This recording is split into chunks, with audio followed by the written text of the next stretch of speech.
Izina jipan ngoma chato ekwakwi fampan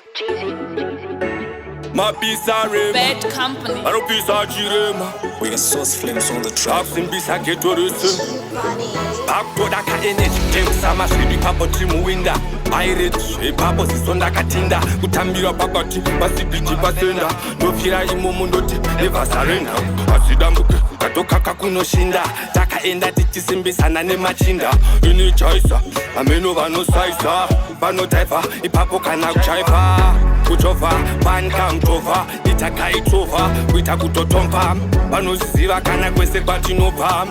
Nekuti rinengera yapurure musha Tona paro pano futi wokaikosha Kufara chirimo kana nguva yeshisha Munhu wese bunda maoko fanka vakwasha Nekuti rinengera yapurure musha Tona paro pano futi wokaikosha Kufara chirimo kana nguva yeshisha Munhu wese bunda maoko fanka vakwasha Mariva usadziseza vakafosha Muromo ndaka isamu mino Muri kumba uko haicheungano Inu wose buru kupanga masano Uharare wangu aku itwengo nono Nekuti vanontemba vanapana sano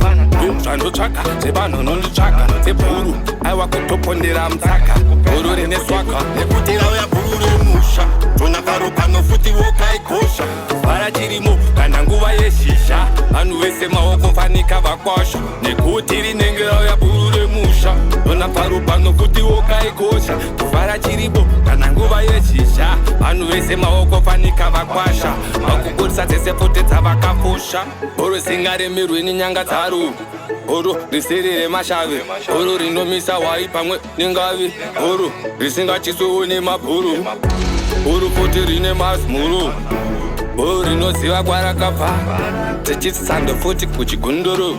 Nekuti rinenge rauya bhuru remusha Tona paro pano futi wokaikosha Kuvara chirimo kana nguva yeshisha Vanhu vese maoko fanika vakwasha Nekuti rinenge rauya bhuru remusha Tona paro pano futi wokaikosha Kuvara chirimo kana nguva yeshisha Munhu wese bunda maoko fanika vakwasha Vari vakukwisa dzese dzavakafusha Boro Boro rinowanikwa nemavanga